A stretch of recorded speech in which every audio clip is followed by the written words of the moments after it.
Good morning. Today I am going to start a new topic, the Indian economy, and we will focus the entire view about the Indian economy.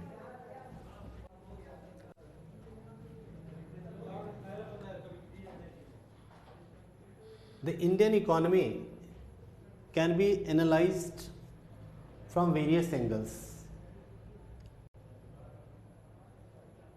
Means there are various angles to study the Indian economy. There is not only one angle, there is not only one definition of the Indian economy. Sometimes you learn the Indian economy is a mixed economy. Sometimes you study the Indian economy is a developing economy, and sometimes you learn the Indian economy is a dualist economy. So there are various characteristics of Indian economy, and what are the basis of these characteristics? Let us deal all the types of Indian economy and the basis of all the types.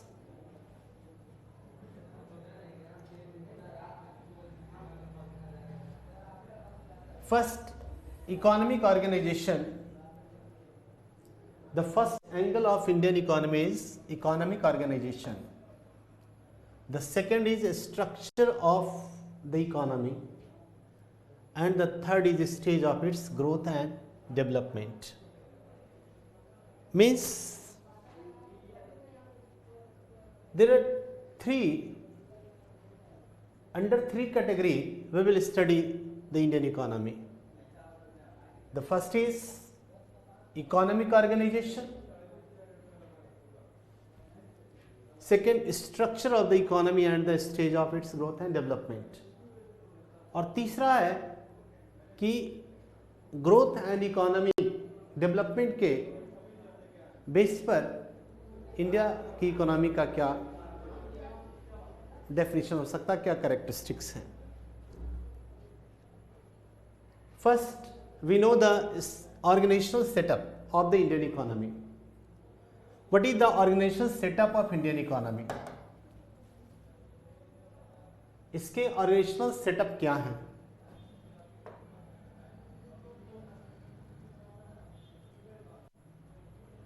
देखेंगे the Indian economy is a mixture of capitalism and socialism. Indian economy में capitalism भी है और socialism भी है. तो let us know about the capitalism and socialism. What the difference, इनके बीच क्या डिफरेंसेस हैं कैपिटलिज्म और सोशलिज्म के बीच में.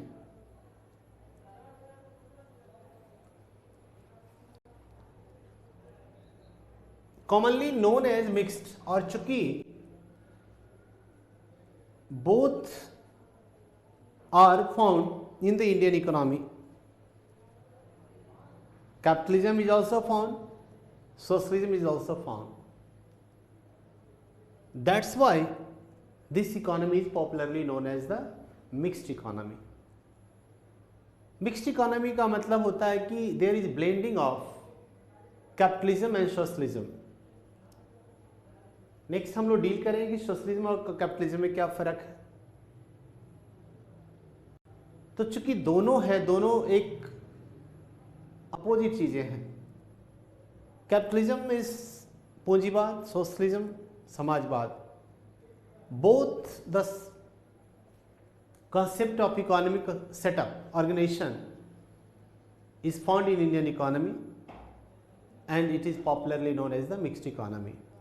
So why India is a mixed economy? On the basis of organizational setup, Indian economy is a mixture of, यही हमारा definition होगा.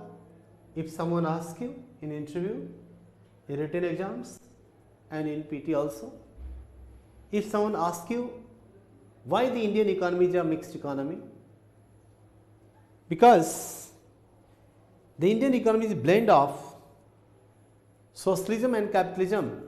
That's why this is known as the mixed economy. The second setup is structure wise. The structure wise, India has a dualist character, where there are a small but growing modern sector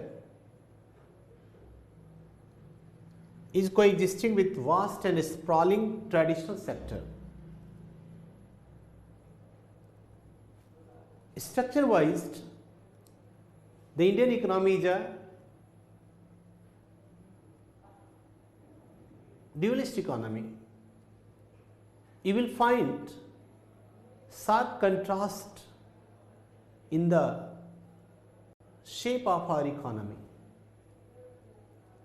On the one hand, you will find vast traditional sector and simultaneously you will find the modern and ultra modern things in our economy. In urban industrial centers, we come across modern technology. When you will visit an industry, you will find the industry is equipped with modern and advanced technology. On the other hand, when you visit the rural areas, you will find traditional sectors also, where there is less and less technology, very poor technology, very obsolete technology. This sharp contrast is seen in the dualist economy, or wherever this sharp contrast in the economy is found, that very economy is called dualist economy. Next, latest management techniques and well organized financial institutions. When you will visit,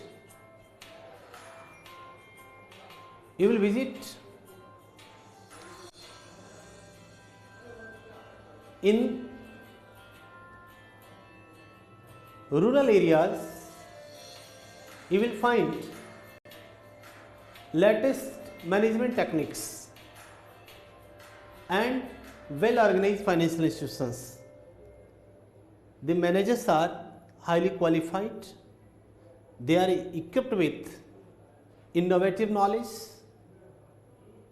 with very advanced technology, whereas the vast countryside still continues with outmoded and primitive techniques in agriculture and household industry. On the other hand, in rural India or in rural country, we can study, because we are studying the Indian economy. You will find in the Indian economy sharp contrast. In the urban area, we have seen, we see usually we see that the advanced technologies are employed. The people with high managerial skills are working in the banking and other financial sectors, institutions. On the other hand, the people in vast rural areas, they have no basic technological knowledge. There is lack of technology, and outmoded, they are running their business or organization or agriculture or household industry with the outmoded and primitive techniques. They lack advanced technology, they lack advanced managers, highly qualified and educated managers. And next, and while rural finance still remains in the household industries, while rural finance still remains in the hands of money lenders and inefficient, ill-organized cooperative institutions. Rural finance, आज भी जो है गांव में जो है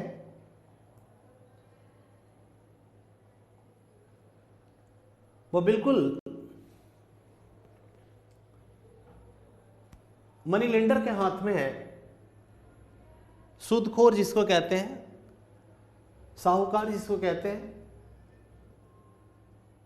वो bank नहीं है, वहां पे ऑर्गेनाइज नहीं है, अनऑर्गेनाइज्ड है, इल ऑर्गेनाइज्ड है, and efficient ill organised cooperative institutions, और बहुत अच्छे ढंग से वहां ऑर्गेनाइज्ड इंस्टीट्यूशंस काम नहीं कर रहे हैं. This is the sharp difference between the two sides of economic setup. On the one side, everything is well organized, highly equipped with highly technology, advanced technology. On the other hand, this lackness of advanced technology, advanced knowledge. The financial institutions is also operated by the money lender. This sharp differences in the economic setup is found in the Indian economy. But next, तो next है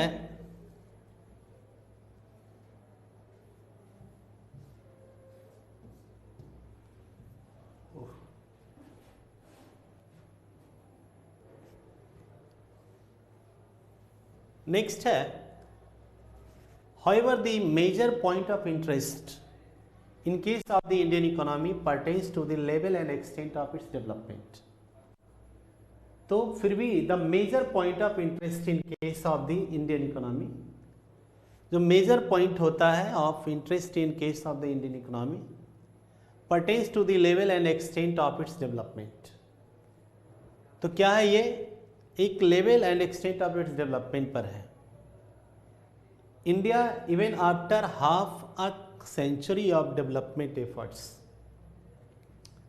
India जो है लगभग half century of development effort, मतलब कि हमने हमारे देश में 1950 में प्लानिंग कमीशन इस्टेब्लिश किया गया, और since then we are taking efforts to develop and transform my country. India, even after half development, still continues to remain an underdeveloped country.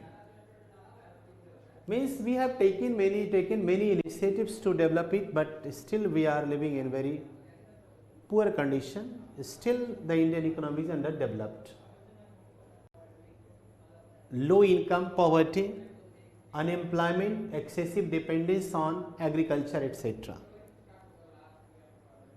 Still our income is very low, poverty is found on large scale here, and unemployment, excessive dependence on agriculture sector. These are the bleak picture of the Indian economy, in which we can see the real status of our growth and development. However, the Indian economy now is called a developing economy. फिर भी हम developing economy के रूप में जाने जाते हैं, which in essence the new and more respectable name given to the world underdeveloped countries. और इस तरह के नाम दिए गए इसलिए नहीं दिए गए कि इसको कहा गया कि बड़ा रेस्पेक्टेबल नाम है, अंडर डेवलप कहना ठीक नहीं है, पर है आज भी इंडिया एक अंडर डेवलप कंट्री है, because the problems are very vast, the problems are very large. We have taken initiatives and efforts to overcome these problems, but still India is facing many more problems in the form of unemployment, poverty and other so on. In India context, but the term developing country in Indian context also takes due account of the fact that the massive efforts that are that the India has put in for its development, the determination and will with which it is facing the challenges before it, and the reasonably satisfactory pace of growth and development. हाँ, ये this is reality that the Indian economy is a underdeveloped economy.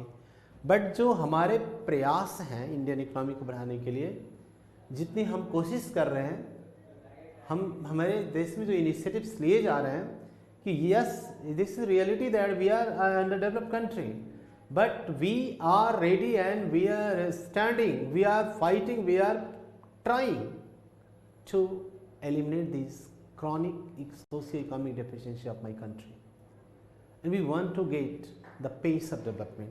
The pace of the growth of Indian economy is in a desired direction. That's why this economy is called developing economy. Next, मतलब कि determination तो है हमारे देश में, हम challenges को face करने के लिए तैयार हैं. Before it and the reasonably satisfactory pace of growth it has achieved. और हमने ग्रोथ रेट भी पाया लगभग आज दुनिया में, कभी हम फास्टेस्ट ग्रोइंग इकोनॉमी कहलाते हैं पूरे विश्व में, कभी सेकंड पे आते हैं, कभी थर्ड पे आते हैं. मतलब कि हमारे जो प्रयास है, जो टेम्पो है ग्रोथ का, वो तो ठीक है, वो सेटिस्फैक्ट्री है, ठीक है. Problems are very large, but we are trying to face the problem, to defeat the problems, the Indian economy under the new liberal economic policy. आपके देश में, हमारे भारत में, जब से हम नई आर्थिक नीति को लिए, has made good progress and has maintained the tempo of growth that promise better prospect of the future.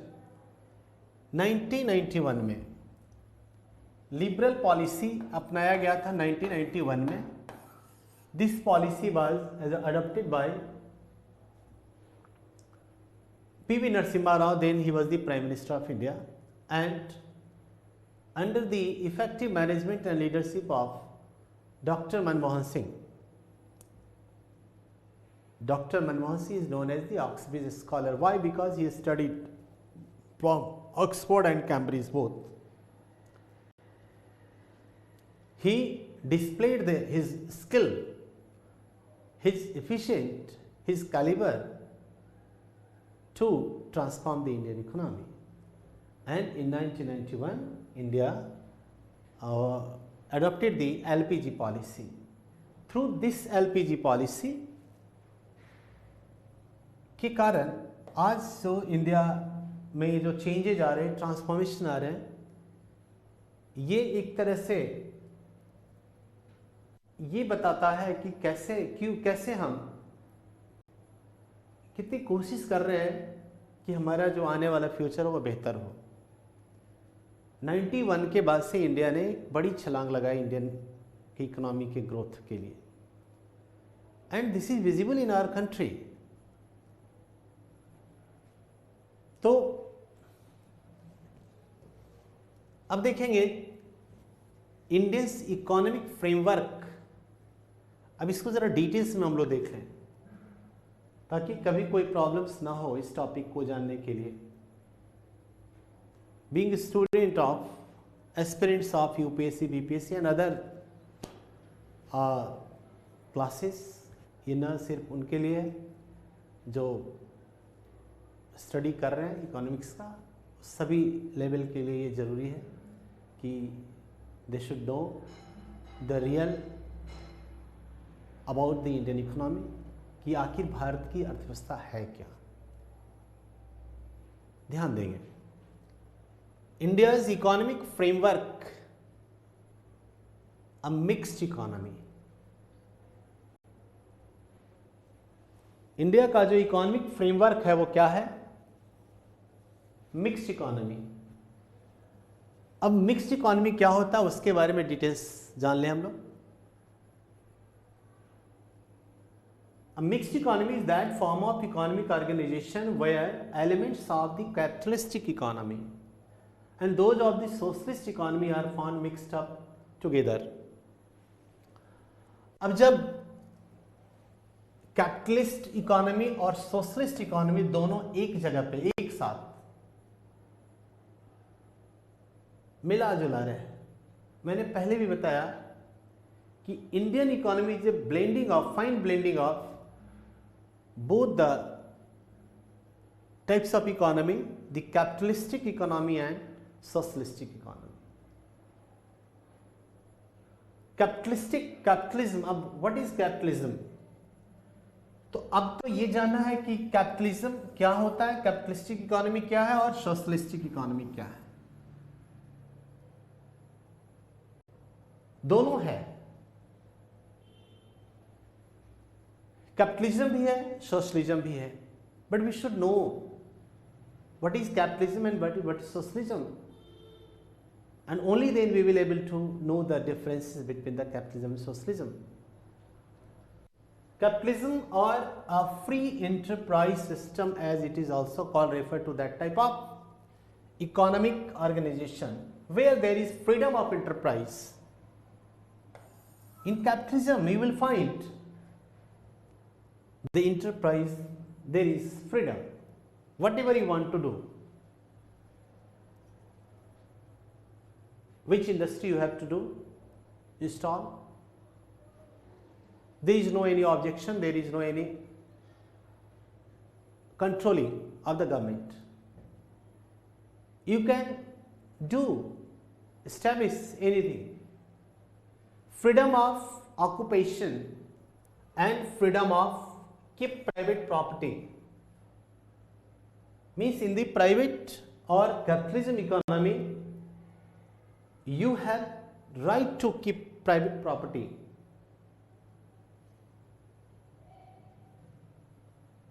You can gain, earn more and more property. The capitalism is totally devoted to the profit maximizing. Maximization of profit is the sole motive of the capitalism. They are not aware of the welfare.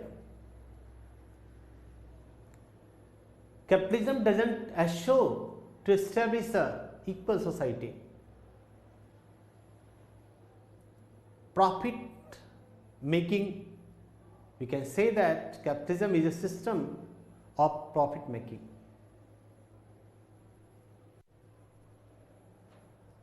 It implies a competitive market where producers are guided by the profit motive. In capitalistic market, there will be, the market will be very competitive. There will be intense competition among the industries, among the business entities, and they have to compete.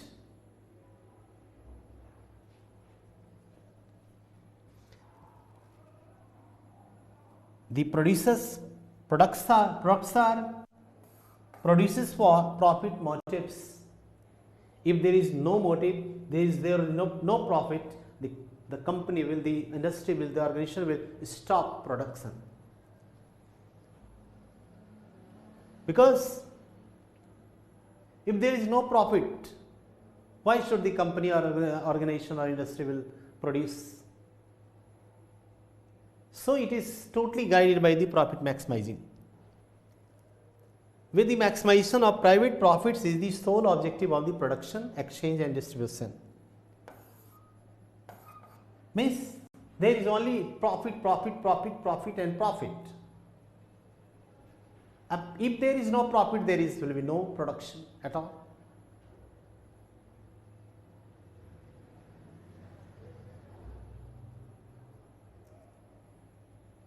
But in a socialist economy, the matter is different. In a socialist economy or a controlled economy, on the other hand, so socialist economy or controlled economy, तो देखिएगा socialist or controlled economy, on the other hand, where there is central authority, means कि socialist economy is a control economy, it is controlled by the government और authority which directs the entire economic activities. पूरी economic activities को क्या करता है, direct करेगा। कौन करेगा डायरेक्ट? तो डायरेक्ट करेगा आपको government.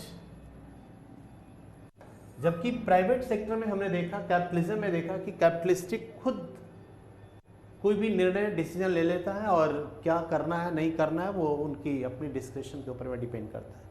But in the socialist economy it is controlled, that's why controlled by the government, that's why it is called the control economy, and this is government controlled by the central authority of the government or the government which directs the entire economic activity.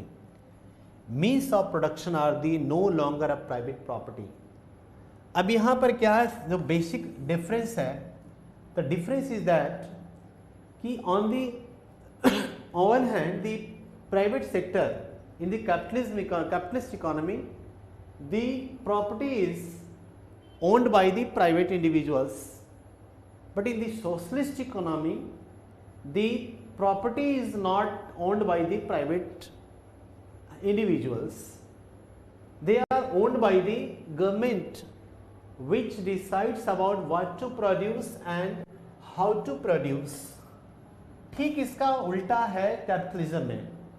What to produce and how to produce is decided by the private individuals like Tata, Birla, Ambani, Adani.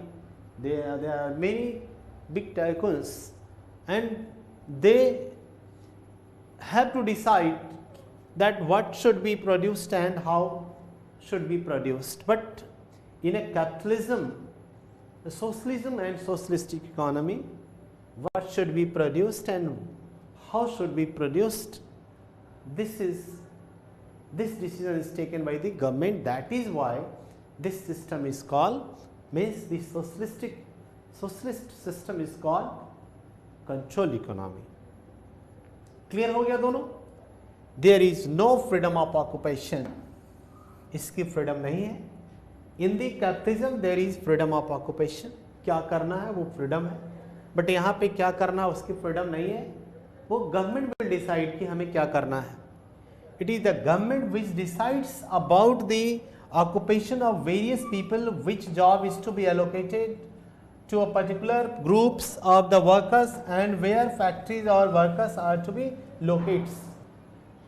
कहाँ क्या करना है ये totally guided by the decided by the government. That is why socialist economy is called control economy. Clear है यहाँ तक? अब next देखेंगे हम लोग, दस a purely socialist economy implies, जो एक सोशलिस्ट इकोनॉमी प्योरली होता है, the complete control of all economic activities.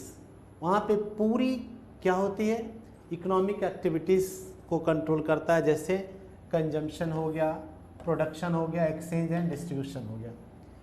तो आप जितना भी चीज़ है इन सभी को कंट्रोल कौन करेगा, तो गवर्नमेंट करेगा। जबकि यहाँ पे सभी को कंट्रोल कौन करता है, तो वहाँ पे गवर्नमेंट कंट्रोल कर, ये प्राइवेट कंट्रोल करेगा कैपिटलिज्म में।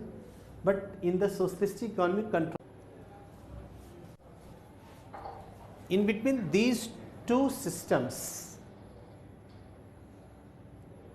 We find a third type of economic organisations. मतलब एक तो सिस्टम हमने देख लिया कि कैपिटलिज्म है, दूसरा सोशलिज्म है, इनके बाद भी एक सिस्टम है जिसे हम थर्ड सिस्टम कहते हैं, और which is neither a completely free economy nor a completely controlled one. अब ये ना सिर्फ फ्री इकोनॉमी है या ये कंट्रोल इकोनॉमी है, मतलब कि जो पूरी तरह से कैपिटलिज्म होगा, कैपिटलिस्टिक कंट्री होगा, जैसे यूरोप के बहुत सारे देश हैं, इंग्लैंड, ब्रिटेन, जर्मनी, ये सब कैपिटलिज्म कंट्री है, और बहुत सारे देश हैं जो सोशलिज्म कंट्री है। पर इंडिया क्या है कि both, we have adopted both the concept of economic setup system. So this is the mixed यानी we are not completely free economy or completely controlled economy. Means we are not fully socialistic economy or fully capitalistic economy. That is why we are the mixed capitalist economy. Mixed capitalist economy है और popularly known as a mixed economy. मतलब हमारी economy को इसलिए mixed economy कहा जाता है। तो मुझे लगता है कि आप अब मिक्स्ड इकोनॉमी के बारे में आपके सारे डाउट्स क्लियर कर लिए होंगे। We cannot say that the Indian economy is a socialist economy, fully socialist economy, and we cannot say that the Indian economy is completely fully a capitalistic economy. हाँ, Indian economy is a capitalistic economy and Indian economy is a socialistic economy, and this is the blend of both the system popularly known as the mixed economy. तो यहाँ पे कोई दिक्कत नहीं, अब सारे problems हमने लगभग दूर कर लिए। It is that type of economy which is free to a considerable extent. अब है क्या कि हमारी इकोनॉमी में कुछ तो हद तक फ्रीडम है, but where freedom is tempered by the government interference, regulation and control of certain sphere of economic activity. लेकिन गवर्नमेंट इंटरफेरेंस भी कर सकती है, अपना रेगुलेशन भी लगा सकती है, और बहुत हद तक इकोनॉमिक एक्टिविटी को कुछ हद तक उस सीमा में वो कंट्रोल भी करती है। यहाँ पे government either directly control certain fields of economic और it exert pressure on the private enterprise by starting public enterprises. अब क्या होता है कि सरकार यहाँ पे क्या करती है, गवर्नमेंट कि या तो वो डायरेक्ट कंट्रोल करेगा, otherwise it can start public enterprises which are already started by the private organization, private hands. Suppose for transportation, the private sector is also operating buses, aeroplanes, and if there is some irregularities, and if the private sector is misusing the power, misusing the system, in that case the government itself start transportation system, and it will pressurize the private sector also. Industrial units owned and managed by the government. These public enterprises compete with the private enterprises. अब ऐसे में क्या होगा कि competition होगा। Hospitals are also run by private individuals, hospitals are run by the government also, schools are run by the private individuals, schools are run by the government also. But if for the assurance of education to the common people or middle class people, the government can start open new schools, new colleges, new hospitals to provide better facility to its masses. In that case, there will be competition between the public sector and the private sector. And hence keep a check on their activities. If there will be competition with the public and private sector, the private sector will be checked. The private sector will be indirectly controlled by the authority. It cannot play bad tactics with the consumers, with the people. Most of the economic existing in the world today conforms to this type of economic system. आज दुनिया में this system you will find in the most of the economic existing, this type of economic existing system you will find in most of the countries which belong to the category of free enterprises economies in the 13th and 17th and 18th century में मिलते थे. There has been steady increase in the government functions since the beginning of the 19th century. अब देखेंगे कि धीरे धीरे वहाँ government का फंक्शन शुरू हो गया 19th सेंचुरी में. This increase in the function of the state and the increasing the interference of the government in the field of economic activity has led to the emergence of mixed economy. तो जहाँ private थी पहले से already private थी अब धीरे धीरे वहाँ गवर्नमेंट वहाँ पे घुसने लगा, उस सेक्टर में गवर्नमेंट का वो पार्टिसिपेशन बढ़ता गया. अब धीरे धीरे जब लगभग बराबरी पर आ गया गवर्नमेंट सेक्टर और प्राइवेट सेक्टर, लगभग ज़्यादा इंटरफेरेंस होने लगा and that system is called. अब धीरे धीरे क्या हो गया, वो मिक्स्ड इकोनॉमी की तरफ पूरी दुनिया जो भी इकोनॉमी है वो बढ़ना शुरू हो गया.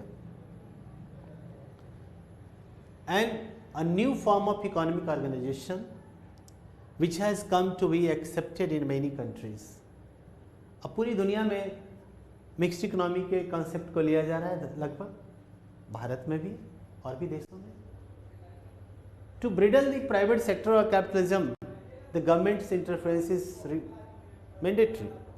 If the government cannot interfere, that they will be unchecked and uncontrolled and unbridled.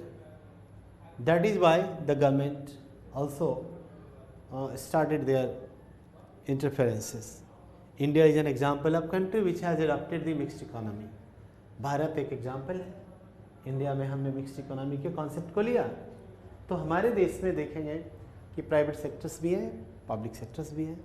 Hospital सरकार भी चला रही है, हॉस्पिटल्स प्राइवेट सेक्टर भी चला रहा है, स्कूल्स भी, दोनों सेक्टर्स में. तो इससे क्या होता है कि इकोनॉमिक में चेक एंड बैलेंस रहता है कि ऐसा नहीं है कि मेरे पास कोई ऑप्शन ही नहीं. प्राइवेट को जब लगने लगता है कि अब तो कोई ऑप्शन ही नहीं है, तो वो क्या करने लगता है, बैड टैक्टिस शुरू कर देता है. तो ये ठीक नहीं है. इसलिए गवर्नमेंट क्या करता है, तुरंत अपने आप को स्टैंड कर लेता है और फिर उसके जो मोनोपोली होता है उसको समाप्त करने की कोशिश करता है. अब देखेंगे, an important feature of mixed economy is the coexistence of to sectors, the private and public sector. दोनों सेक्टर है. The private sector,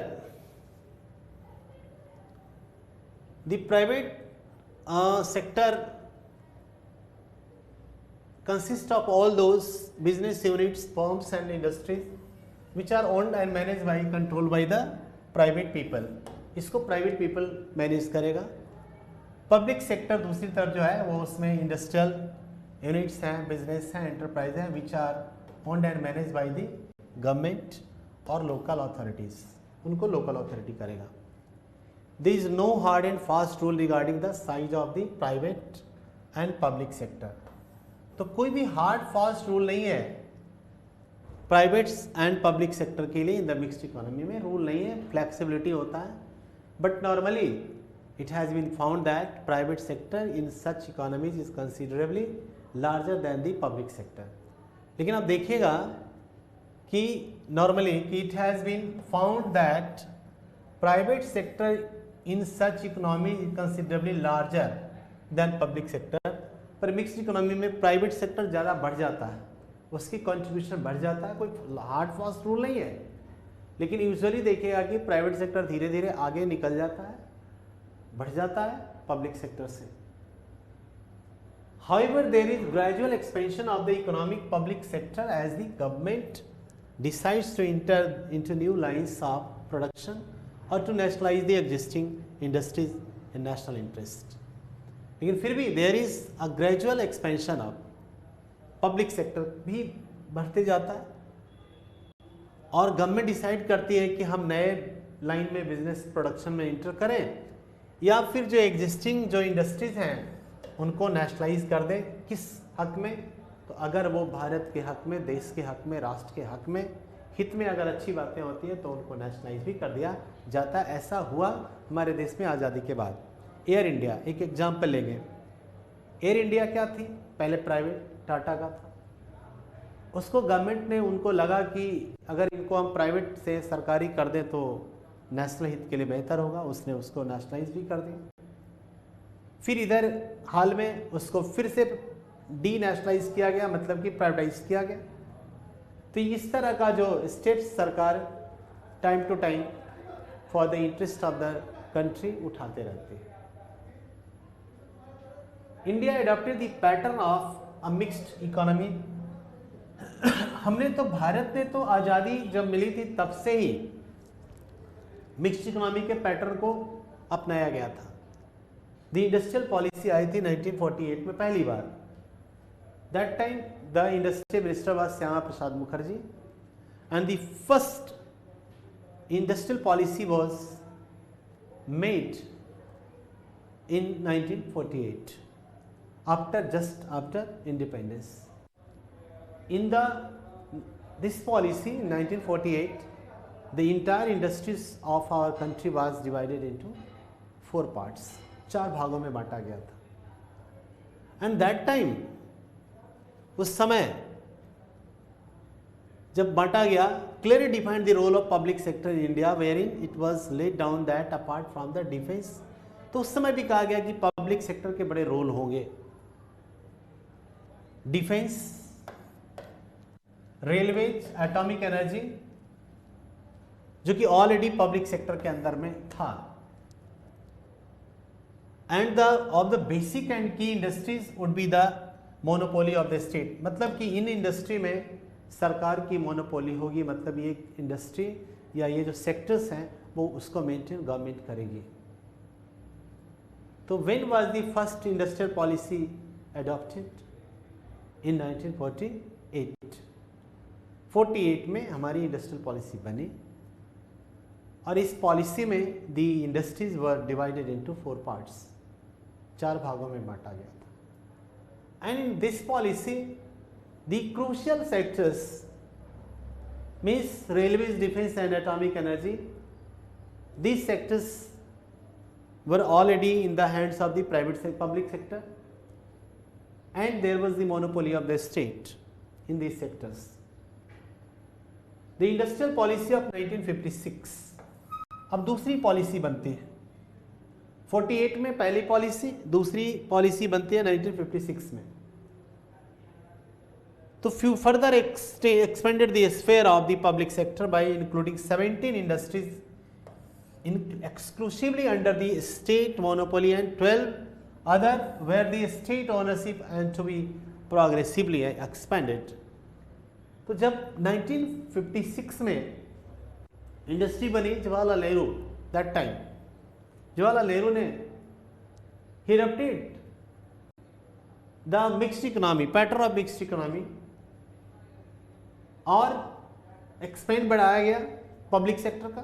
70 industry private public sector के लिए खोला गया और स्टेट फिर उस पर 12 और पे 12/7/19 पे किया गया और शेष जो इंडस्ट्रीज थे वो शेड्यूल 3 में बांटा गया। यानी आपके लिए इंपॉर्टेंट क्वेश्चन है कि यदि आपसे ये अगर ये बहुत सवाल पूछा भी जाता है कि in the when was the second industrial policy adopted और इम्प्लीमेंट और चक्ड आउट, कब बनी?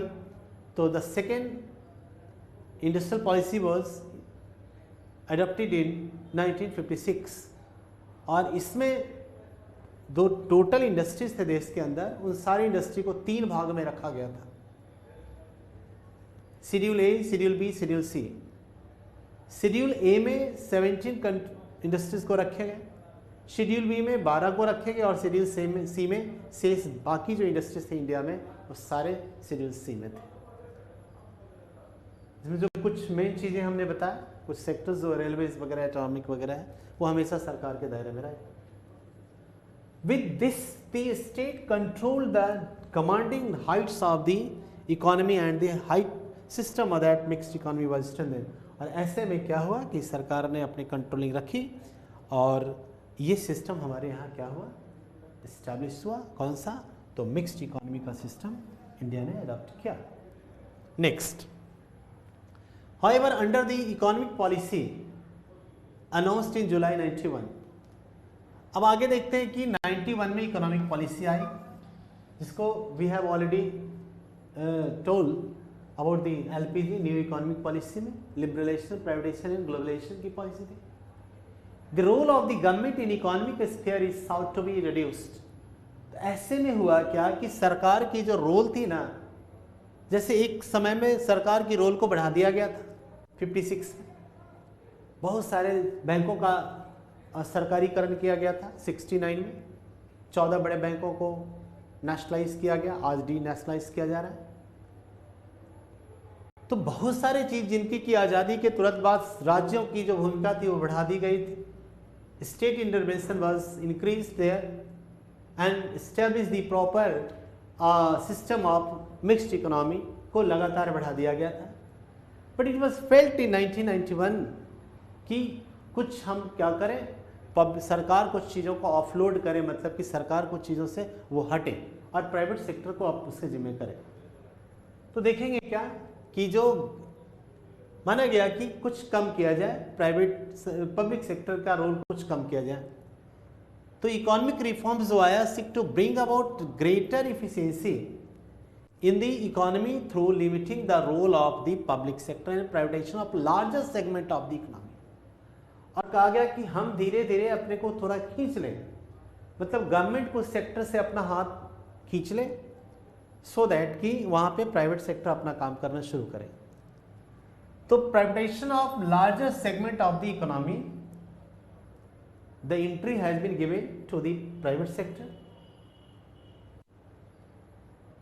फॉर द कैपिटलिज्म दिया गया। The government's direct participation in economic activities being curtailed, और गवर्नमेंट ने क्या क्या बहुत जगहों से अपना हाथ वापस ले लिया। जैसे आज हमारे देश में एयर इंडिया को हमने क्या किया, बेच दिया, टाटा के हाथ जिम्मे बेच दिया गया। मतलब अब कहा कि भाई हवाई जहाज चलाना मेरा काम नहीं है, हम दूसरे काम करेंगे, we have several priorities there, so आप चलाइए इसको, और हम कहीं दूसरी जगह बहुत प्रायोरिटी है। The government's direct participation in activity में कम हो गया and its role as a promoter of the development. अब हम प्रमोटर बन गए, पॉलिसी मेकर बन गए, economic policies and strengthening the infrastructure is being emphasised. और कहा गया कि नहीं, अब हम इंफ्रास्ट्रक्चर के ऊपर भी ध्यान देंगे। सरकार ने अपने हाथ खींच लिए, और इंफ्रास्ट्रक्चर का मतलब जैसे रोड, बिजली वगैरह है, स्कूल्स हैं, कॉलेजेस हैं या कैनल्स हैं, इन पे अपना जोर सरकार ने देना शुरू कर दिया। और even now sphere of operation of the public sector remains significant and India continues to be the mixed economy. पर आज भी we are not neglecting the government sector. आज भी गवर्नमेंट सेक्टर काम कर रही है देश की इकोनॉमी के लिए। हम सीधे से नहीं कह रहे कि प्राइवेट उन सेक्टर का कोई रोल नहीं है। द आइडिया बिहाइंड, तो मिक्स्ड इकोनॉमी में वो आज भी रोल कर रहा है, मतलब इंडिया आज भी एक मिक्स्ड इकोनॉमी के रूप में काम कर रहा है। The idea behind the adoption of the mixed economy system was to ensure speedy economic development. अब जो आइडिया है adoption of the mixed economy का, ये एक स्पीडी इकोनॉमिक डेवलपमेंट के लिए बताता है, जो कि विथ सोशल जस्टिस हो, reduction of economic disparity and prevention of concentration of economic power. अब ये है कि हमारे देश में कैपिटलिज्म आगे बढ़े, कोई दिक्कत नहीं, प्राइवेट सेक्टर फ्लॉरिश करे, एम्प्लॉयमेंट जनरेट होगा इससे। पर एक बात एश्योर करना है कि हम इनइक्वालिटी को रोकें, मतलब लाभ प्रॉफिट का जो फायदा है वो कॉमन पीपल तक पहुंचे, और कंसंट्रेशन ऑफ इकोनॉमिक पावर की एक कुछ मुट्ठी भर लोग, चंद लोगों के हाथ में पूरी इकोनॉमिक पावर, सत्ता जो आर्थिक सत्ता जो चली जाए ना, उसको भी क्या करना, रोकना है। ये सरकार का काम है। However working of a mixed economy and its public sector has proved to be highly unsatisfactory. लेकिन जो mixed economy, working of mixed economy and its public sector has proved to be highly, लेकिन उसने अच्छा काम नहीं किया। मतलब कि काम सेटिस्फैक्ट्री नहीं है। Public enterprise like other departments of government जैसे हैव बिकम, कुछ डिपार्टमेंट बिल्कुल बेकार बन गए। जैसे आज एक मिनट के लिए उदाहरण के लिए आप ले सकते हैं कि आज आप सरकारी हॉस्पिटल्स की स्थिति बहुत खराब है। क्यों खराब है वो तो सोचने का विषय है। सरकारी स्कूल्स की स्थिति बहुत खराब है, क्यों खराब है ये भी सोचने का विषय है। तो ये गलत चीज़ है, ये फेलियर हो गया, ये फेलियर माना जाता है। यहाँ सरकार अपनी मिक्स्ड इकोनॉमी को नहीं कर पा रही है, फेलियर। मिक्स्ड इकोनॉमी का मतलब होता है कि भाई जो फैसिलिटी आप प्राइवेट सेक्टर में दे रहे हो वही फैसिलिटी सरकारी सेक्टर में मिलना चाहिए। एजुकेशन के साथ कोई कंप्रोमाइज़ नहीं, हेल्थ के साथ कोई, या वो भी जो भी चीज़ है, बसेस के साथ कोई कंप्रोमाइज़ नहीं, बस उसको ऑपरेट करने की बात है, आप कितना अच्छे से चलाते हैं। पर गवर्नमेंट वहाँ पे क्या रही, फेलियर साबित हुआ। With few exceptions most of the public enterprises are carrying losses. और इस तरह से पब्लिक सेक्टर की चीज़ें बड़े सारे लॉस में चल रहा है भाई। एडिशनल बर्डन हो रहा है टैक्स पेयर पर, अब उनको पूरा करने के लिए टैक्स ज़्यादा लोगों से लिया जा रहा है, तो ये ठीक नहीं है। The quality of goods and services offered by this enterprises inferior, जो qualities which are produced in the public sector, this standard is very inferior, is not good. These enterprises have become government monopoly that exploit customers and are drain of the society. Prevention of concentration of income.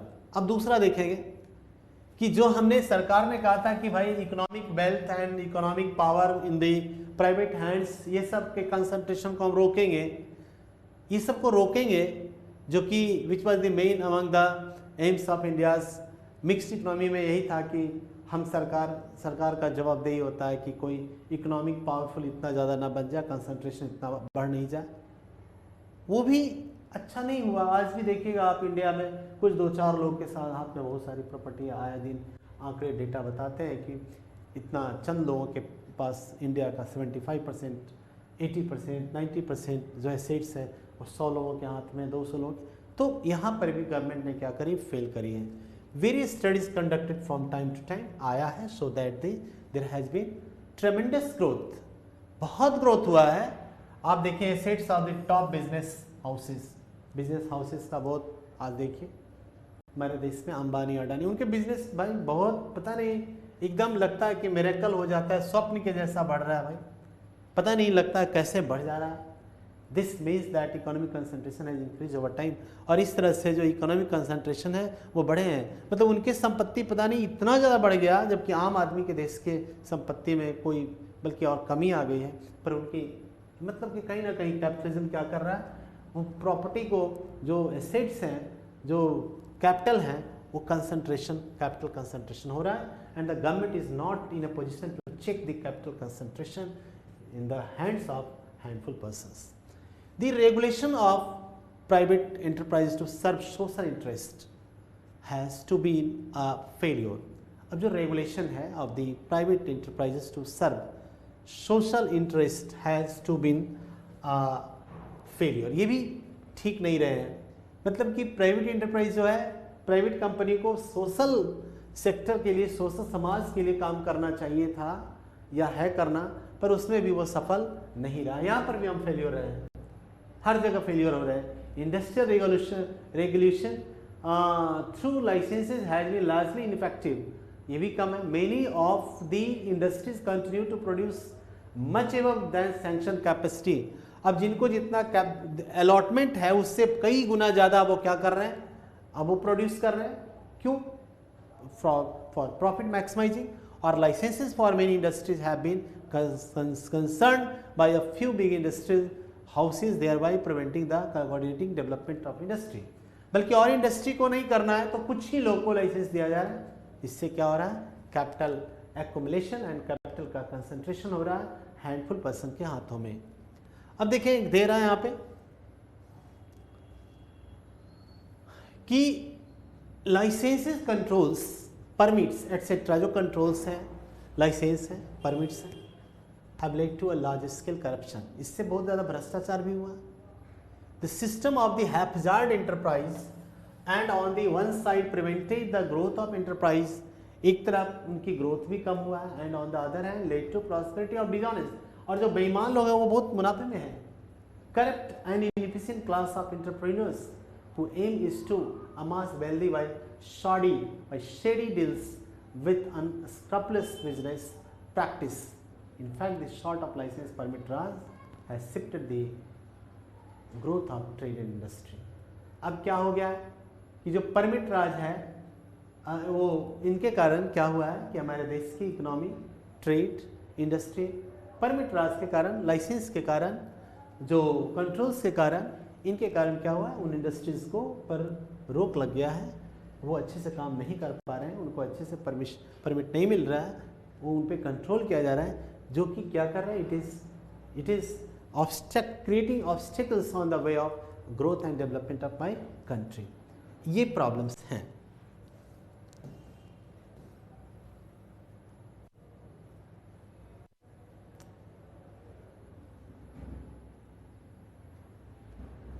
अब देखेंगे, to conclude India's mixed economy has not been any great success. तो आप कह सकते हैं निष्कर्ष में कि भारत की इकोनॉमी ने बहुत ज़्यादा तो ग्रोथ नहीं किया, बहुत अच्छा नहीं हुआ है। The failure have been more than the achievement. हम कुछ अचीव किए तो फेल्योर ज़्यादा हमारे देश में अभी भी है। और been much larger than the abandon the path of mixed economy, the need is to be more increased by the private enterprises more rapidly, to be stricter when private sector misbehaves, and to move more vigilant in disciplining the public sector. and अब इसमें क्या होना होगा कि नियम बनाने होंगे और विजिलेंट रहना होगा प्राइवेट सेक्टर को, ताकि वो बेहतर काम कर सकें। अब देखेंगे इकोनॉमिक रिफॉर्म्स 91 में आया, उसमें यही था कि we have to remove and inefficiency associated with the public sector and government tight control of economic, की जो भी सरकार के अंदर जो गलत नीतियां था उनको दूर करना था। पर the aim is to evolve by efficient and smooth working economic system करना था, where the government assumes the role of facilitator and industrial and economic development and the private sector progress, and thrives on competitive efficiency and provides low cost quality goods and, कि हम ये सब करेंगे तो फिर हमारा जो लाइसेंस है, परमिट है, उसमें जो भ्रष्टाचार है, जो इरेगुलरिटी है वो कम होगा, और फिर जो प्रमोट होगा प्राइवेट सेक्टर्स, जो लोग हमारे देश में इंडस्ट्री करेंगे, इस्टेब्लिश करेंगे, इससे क्या होगा कि प्रोडक्शन होगा और लो कॉस्ट क्वालिटी गुड, कम कीमत पर क्वालिटी गुड्स हमारे देश में बनेगा, मिलेगा, और हमारे देश में भी मिलेगा जो कि इंटरनेशनल लेवल का हो, और फिर हम भेजेंगे भी। We want to pressure all that is good in the mixed economy but remove the evils of the. ये ठीक बात है, लेकिन हमें ये चीज़ को दूर करना होगा अगर हम तेज़ी से, तीव्र गति से अगर विकास करना चाहते हैं। तो there are some evils and this the inefficiency that should be eradicated and removed from our economy. Only then we will be in a very good condition and the economic growth will take place.